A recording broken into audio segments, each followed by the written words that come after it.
Indian federation of working journalists IFWJ యొక్క సంక్షిప్త చరిత్ర. Indian federation of working journalists IFWJ దేశంలోనే మీడియా ప్రతినిధుల తొలి సంస్థ. ఇది న్యూ ఢిల్లీలోని జంతర్ మంతర్ వద్ద మర్రి చెట్టు కింద అక్టోబర్ 28, 1950న స్థాపించబడింది.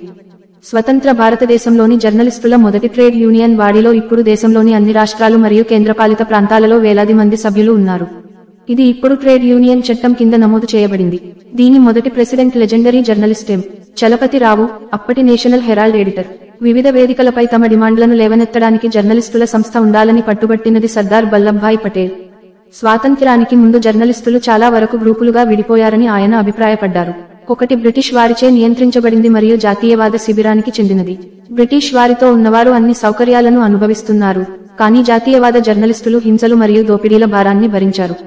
ఇప్పుడు స్వాతంత్ర్యం వచ్చిన తర్వాత సర్దార్ పటేల్ ఉద్ఘాటించారు, వారు కూడా ఆర్థిక స్వేచ్ఛను పీల్చుకోవాలని మరియు సేవా భద్రతను ఆస్వాదించాలని. స్వాతంత్ర్య పోరాట సమయంలో బ్రిటిష్ పాలనలో మచ్చలు మరియు దాడులతో మగ్గిపోయిన నిష్ణాతుడైన జర్నలిస్టు అయిన అప్పటి భారత ప్రధాని పండిత్ జవహర్లాల్ నెహ్రూ సర్దార్ పటేల్ భావాలను ప్రతిధ్వనించారు. పండిత్ నెహ్రూ రూ.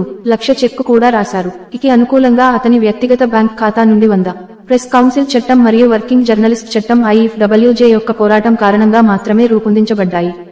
IFWJ యొక్క నిరంతర డిమాండ్ మేరకు మొదటి ప్రెస్ కమిషన్ ఏర్పాటు చేయబడింది. ఇది వర్కింగ్ జర్నలిస్ట్ చట్టాన్ని అమలు చేయాలని సిఫార్సు చేసింది. ఈ చట్టాన్ని 1955లో పార్లమెంటు ఆమోదించింది. అప్పటి IFWJ అధ్యక్షుడు ఎం. చలపతి రావు మొదటి ప్రెస్ కమిషన్ సభ్యులలో ఒకరు. ప్రెస్ కౌన్సిల్ చట్టం కూడా మొదటి ప్రెస్ కమిషన్ సిఫారసుల మేరకు రూపొందించబడింది. ఇతర దేశాల్లో ఉద్యోగం చేస్తున్న భారతీయులు మరియు భారతీయ మీడియా సంస్థలలో పనిచేస్తున్న వారు కూడా IFWJలో సభ్యులుగా ఉన్నారు. మీడియా ప్రపంచంలోని దాని ఇతర సోదర సంస్థలు the national federation of newspaper employees మరియు national confederation of news agencies employees organisations.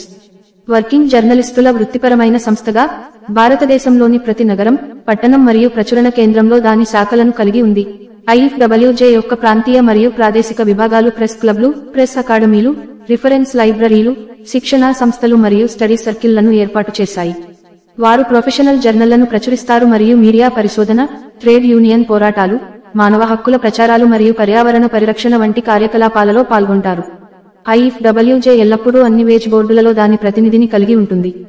IFWJ వందలాది వార్తాపత్రిక ఉద్యోగుల కేసులపై భారతదేశ సుప్రీంకోర్టుతో పాటు దేశంలోని అనేక ఇతర కోర్టులలో పోరాడుతోంది. IFWJ సభ్యులు ఇంటర్నేషనల్ లేబర్ ఆర్గనైజేషన్ మరియు యునెస్కో యొక్క international programme for development communication IPDC కార్యకలాపాలలో పాల్గొంటారు.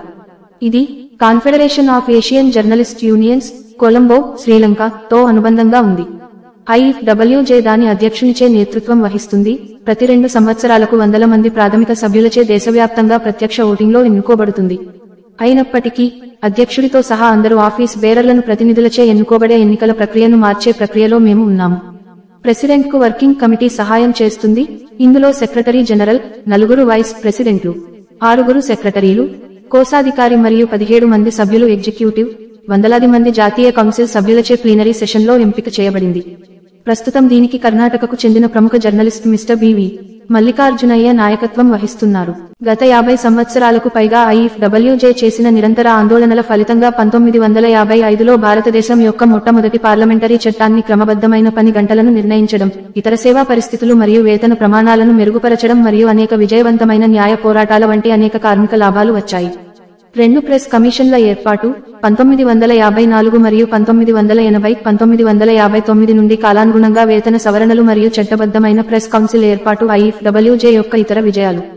IFWJ గత కొన్ని సంవత్సరాలుగా జర్నలిస్టుల ప్రయోజనాల కోసం వివిధ సెమినార్లు మరియు వర్క్ షాప్లను నిర్వహించింది. ఇది నైతికత మరియు మీడియా, మహిళల సాధికారత, మీడియా మరియు వృద్ధుల, మీడియా మరియు ఆడ భ్రూణహత్యల నివారణ, మరియు మాదక ద్రవ్యాలకు బానిసల పట్ల మీడియాకు అవగాహన కల్పించడం, మీడియా పాత్ర వంటి అంశాలపై సెమినార్లు మరియు వర్క్ షాప్లను నిర్వహిస్తోంది. అవినీతి నిర్మూలనలో, సామాజిక మేల్కొలుపులపై మీడియా సహకారం, మరియు అనేక ఇతర విషయాలపై కాలానుగుణంగా వివిధ నగరాల్లో జర్నలిస్టుల వేతన సవరణ క్రెడిటీకి మాత్రమే చెందుతుంది.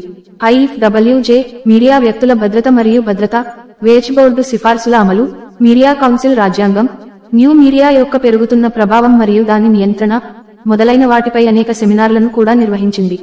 IFWJ యొక్క కార్యకలాపాలు దాని అధికారిక సంస్థ ది వర్కింగ్ జర్నలిస్ట్ మరియు దేశవ్యాప్తంగా ఉన్న ఇతర వార్తాపత్రికలలో క్రమం తప్పకుండా ప్రచురించబడతాయి. దీని ప్రధాన పాత్ర అన్ని రకాల జర్నలిస్టుల ఆర్థిక మరియు వృత్తిపరమైన మెరుగుదల కోసం పనిచేస్తోంది.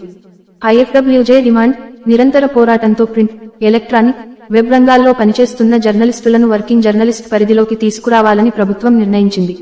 జర్నలిస్టులు సామాజిక మరియు జాతీయవాద ప్రయోజనాల కోసం పనిచేస్తున్నందున వారి పదవీ విరమణ తర్వాత వారి ఆర్థిక సమస్యలను ప్రభుత్వాలు తప్పనిసరిగా చూసుకోవాలనేది IFWJ యొక్క డిమాండ్.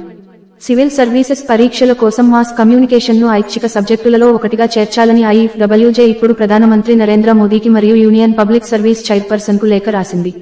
మాస్ కమ్యూనికేషన్ అనేది దేశంలోని అనేక విశ్వవిద్యాలయాలు మరియు ఇన్స్టిట్యూట్లలో బోధించబడే subject. Parmanand Pandey, secretary general, IFWJ.